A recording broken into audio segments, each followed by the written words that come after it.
How you doing? Welcome back to the Build It Basement. Today we are working on our Voron 0.1 once again, and we're going to be throwing some end stops in the printer. So let's get into it.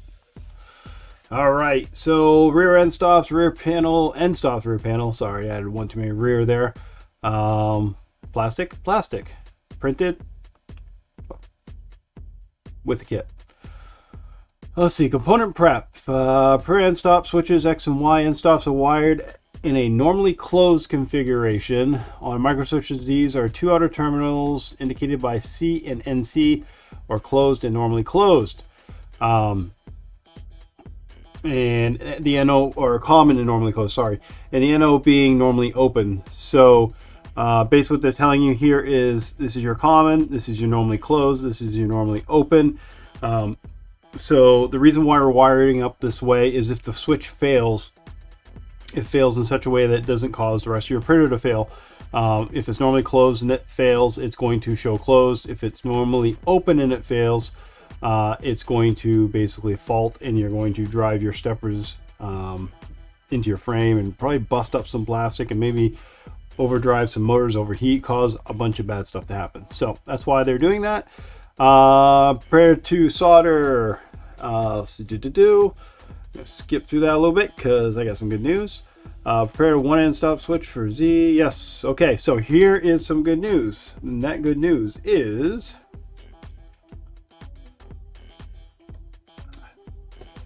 the LDO kit has. Whoops. Hold that upside. Nope. There we go. Some of them pre-wired switches. So these are pretty decent, pretty nice. They are switches, and they are heat shrunk, soldered, heat shrunk, good connections. Pardon me if I'm a little nasally, I got a little allergy thing going on. This one's missing the metal flap over the top of it on the switch, so we just have the micro switch directly, which I suppose that's probably where it's going to wind up, because in the picture on the screen currently, it is showing that the Z end stop switch does not have its little flapper on it. Okay, so let's see here. Self-tapping screws and switches, and they're already soldered, so we have to basically do this the way they want it there, and that doesn't look too horrible, too bad, or too hard. So let's jump right into it. We'll go to this camera first. So we got our printer, and let's see here, some M2x10s we're gonna have right here. Yeah, 2x10s. And we're going to need, for some reason I'm using one on the X, and the X is flap switch. These are labeled. So this one right here is end stop X, and that one is going actually on our carriage, and it is facing like so. And just so everybody knows what like so is, basically this is from the back view. Our switch is pointing outwards in that direction right there from the side, and I will give you a front view of that real quick. Something like so.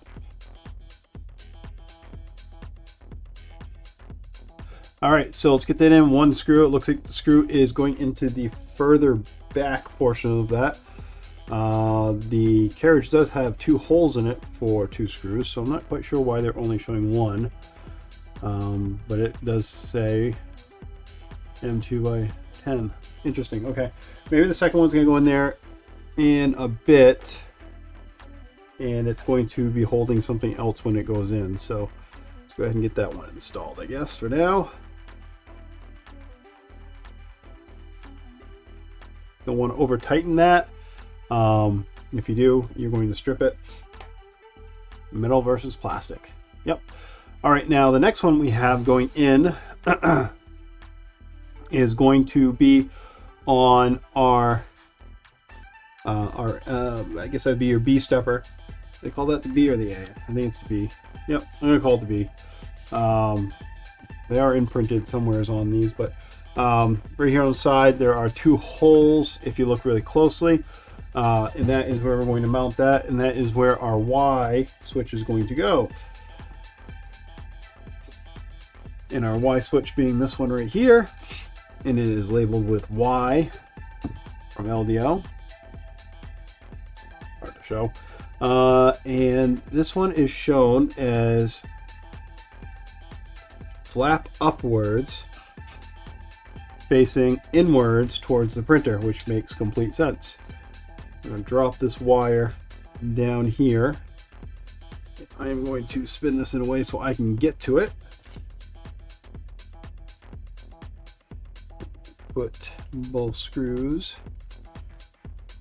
Start with one.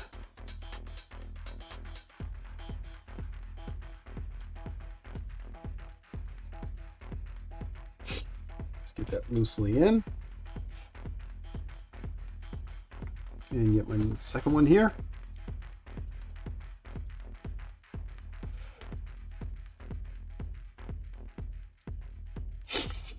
You want these relatively tight, but we'll call it finger tight, right? Once they grab and you feel it tightening up, you're good. There's not going to be a lot of stress on these, really. If there is, you got another problem. But you don't want these to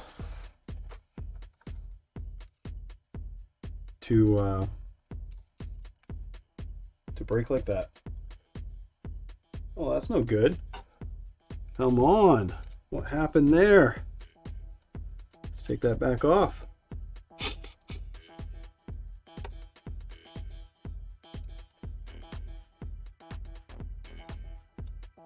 So it looks like our switch exploded. Literally.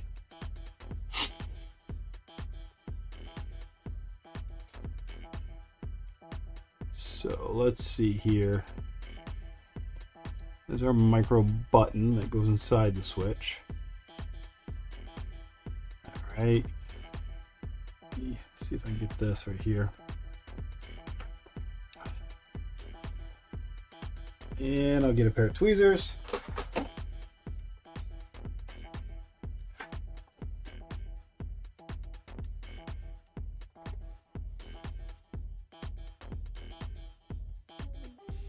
So, let's see here.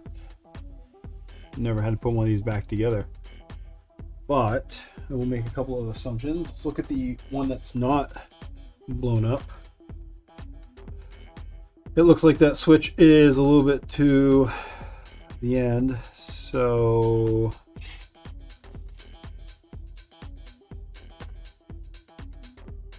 it's like we'll be setting it in this way.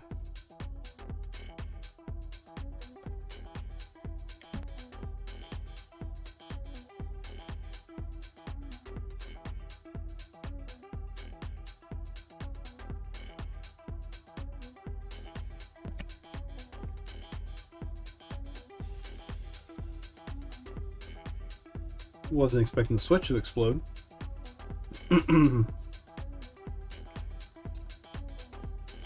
So let's talk about the quality of switches for a second.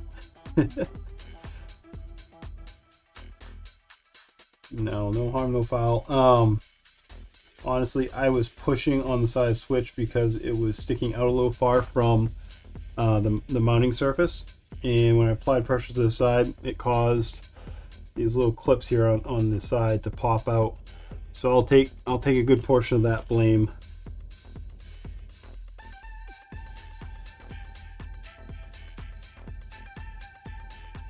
I don't think it should have happened, but it did. All right, so this is going to go on like this.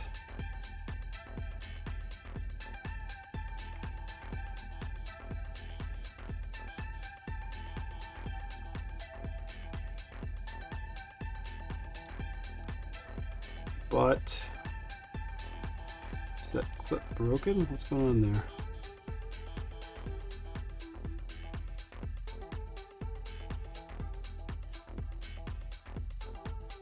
So that side looks fine.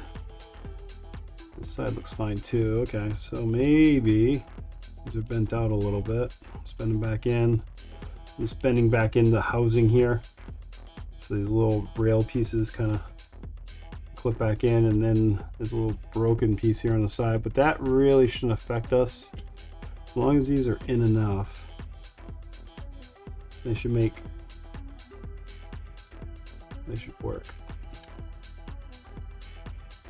All right, so this will go in like this again.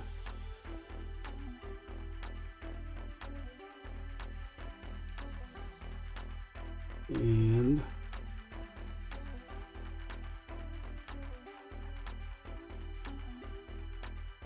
it is not seating down and staying there for some reason. Maybe the little tabs are broken on that. Let me look real quick here. Yeah, it's not good. So it looks like the little tabs that the outer housing clips into, they are broken. So I have to get another switch, which I think I have, but I'm not going to go search for right now. We're going to keep moving forward. But careful with your switches. Yeah. So back to this. So this is where the switch would have gone. It did break. I will get it fixed for the next video, but that's where it's going. So we'll act like we put that on, even though we did not. I'll see a preparation of the Z end stop switch. So on the Z here, we're going to be using one of these guys. I have two of them. I'm not quite sure why I have two. Are they identical? They are two different prints. I'm going to use the nicer one. All right, so I got that, and then I got my actual Z end stop switch. And this guy is mounting. How is he mounting? He is mounting. Let me see here. Looks like, pay attention to the position of the switch button. Yeah, I get that part, but where is that going? So it's going, okay, yep. All right, so it is going like so. So this is the part opened up, and we're mounting it like that onto this. Grab a couple screws. This time I will be a little bit more gingerly screwing this together than the previous one. Not quite sure what the brand is on these switches. What is it? They're like some type of white label switch, so nothing special there. And I'm going to definitely make sure I don't over tighten them. I don't see that ending well either. All right, a little clicky clicky. So that means it is together well. So there is our end product there, our switch on that. Back to our screen, and let's see here. We are taking this and we are mounting this to end stop mounting. That is actually going to get mounted to the rail, our furthest right rail near the top.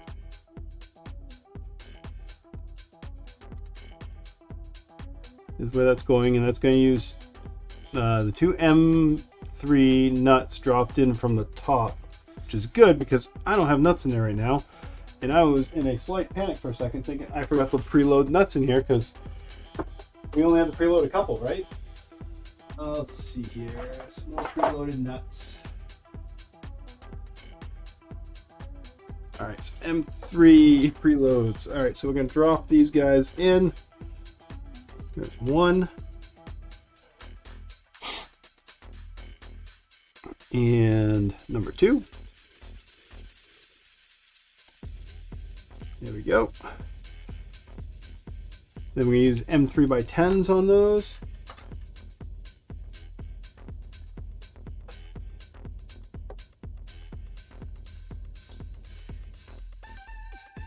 And let's see here. That is going to face. How's this facing? Okay, so it's going to face with the logo. Actually, let's do this. Open on its back. This is going to face with the logo facing towards us because it looks nice. So we'll grab that.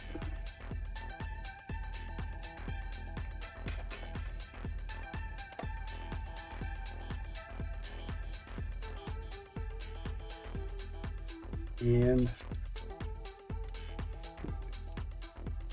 there, install this into the first nut. Attempt to, we have to get an Allen key. Hit from the back here, let's see. Yep. One's gonna be a little bit tricky. So let me push this bed down first. And then see if I can just get a quarter of a turn on this thing.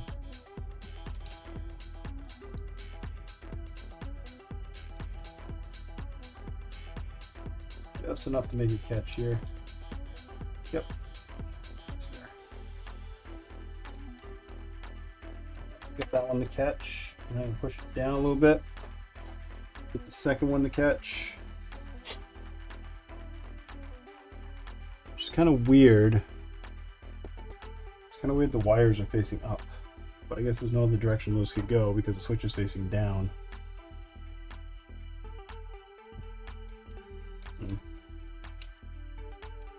Like there could be a better way to do that, but then again, there could be a better way I put the screw in too. So, you know, who am I to judge?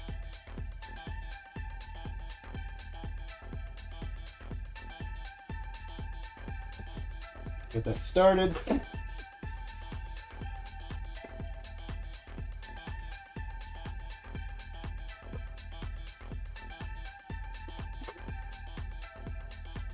One.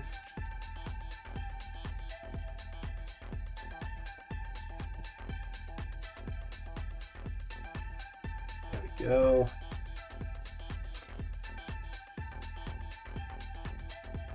Second one here.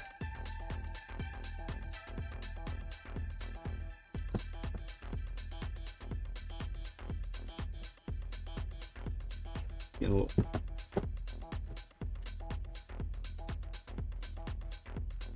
unbalance back here is driving me nuts.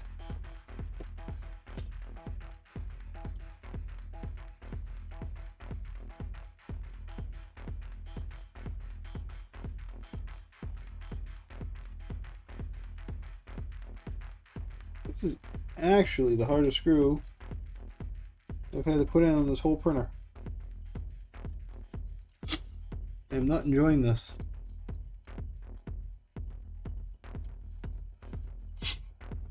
Almost wondering if there's a better way to do this. I'm sure there is.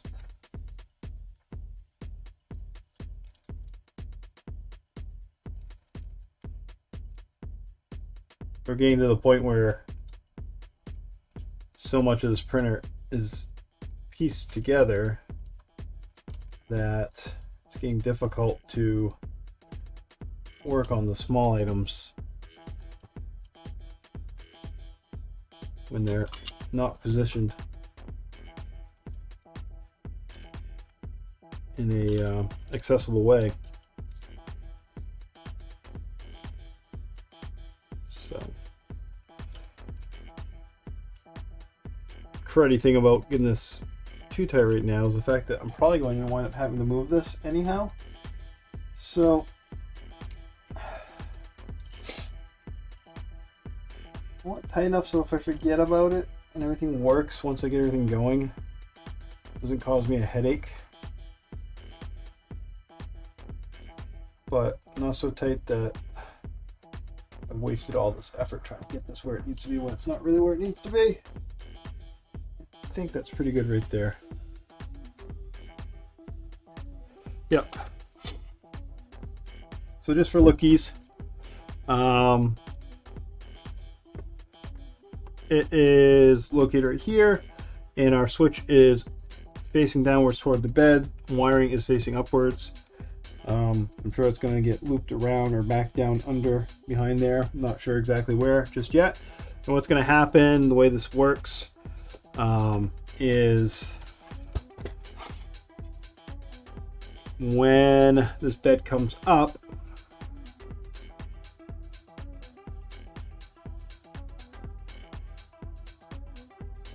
that little screw head right there, and one there in the back right there, is actually what's hitting that little switch, or at least should be. Let me just make sure it is.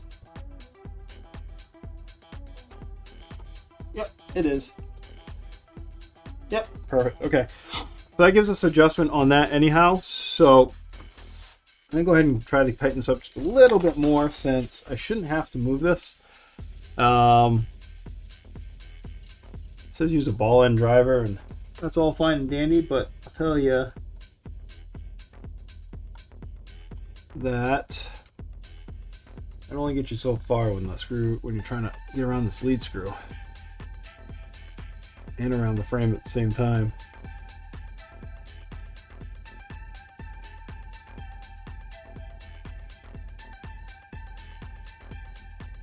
Yep. Get another couple turns on this, and then we'll call it good from there. Let's change camera angles for you.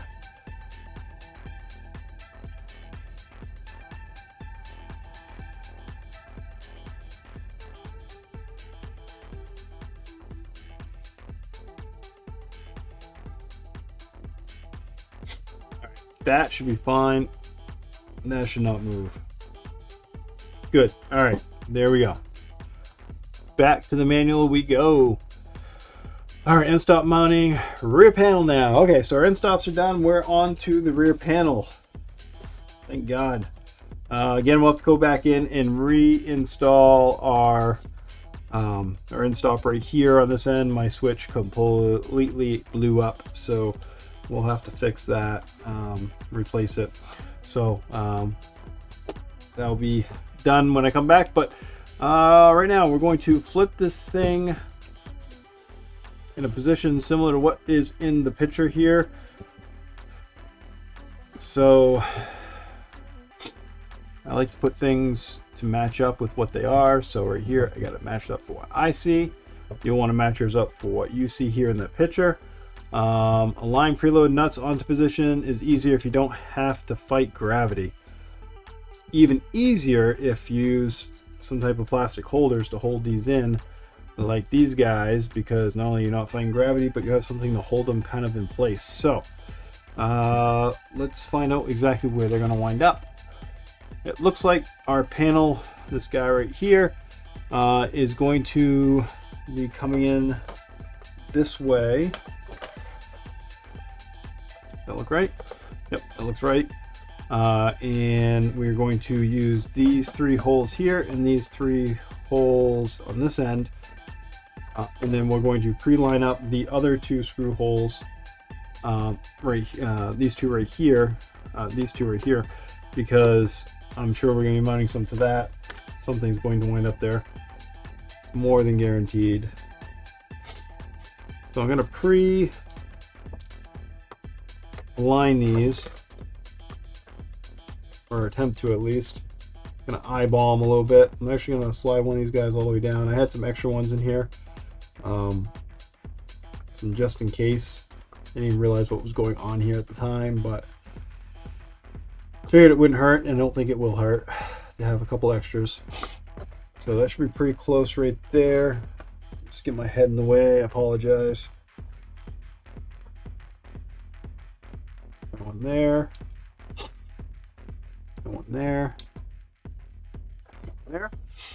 And then I will put these to match with two extra ones up here.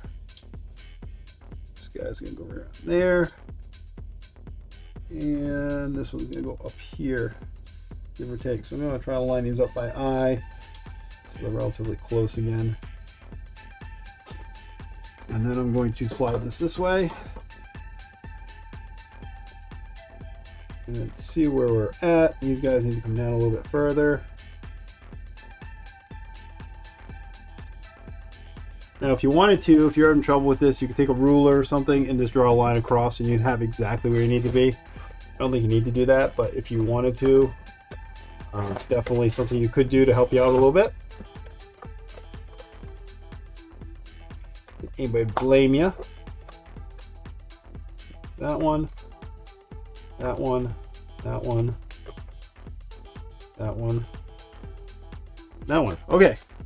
All where they need to be. All right, so align preload nuts. You don't have to fight gravity. Yes, we know. We got that. And then rear panel, we use some M3x6 screws. So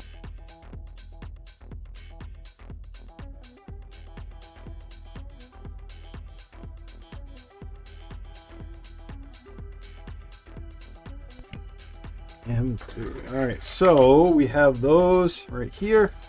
And we're going to need 6 of them, which I already have. 6 right there. And we're going to, actually, silly me, before we do that, we're going to take off the paper on this first. So let's do that. This is a matte finished piece of plastic,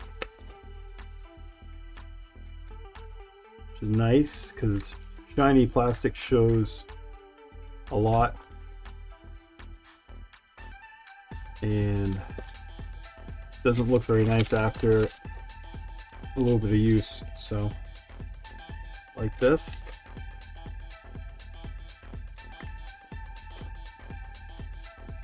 Don't like the fact that it's sticking. If you wanted to, if you're really having a lot of trouble with this, go ahead and hit this a little bit with a heat gun, hair dryer, or a reflow station set to low, just so you don't have any glue or paper left on there when you do it.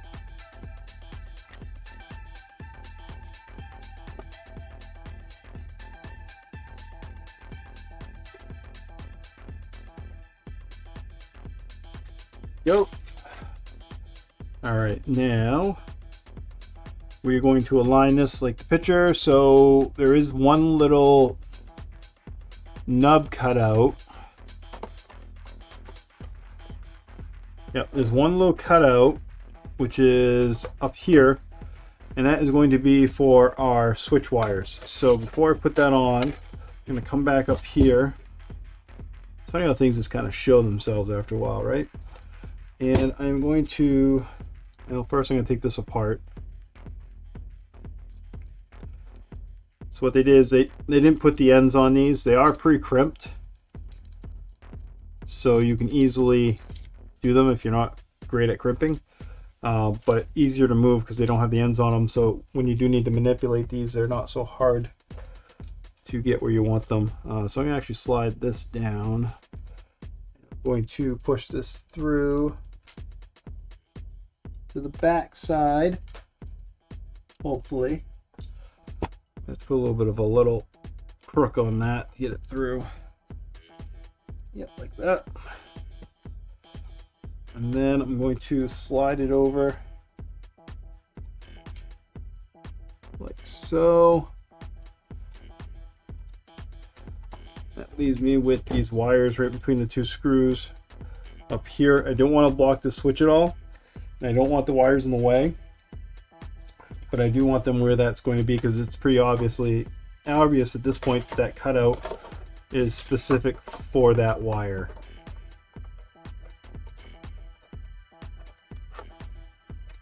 So there we go. All right, so let's get these screws in, get this back panel in. It'll be one less thing to do.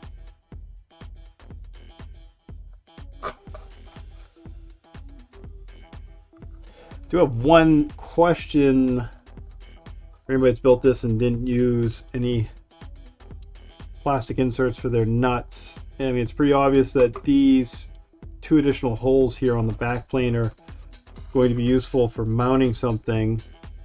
And if you hadn't used anything, if your nuts were just sliding around in there, what did you do when it came to mounting that extra piece? Did you use a magnet and kind of slide it up and down, or I don't know. Kind of interesting. I don't know what you would have done. I would have gone nuts.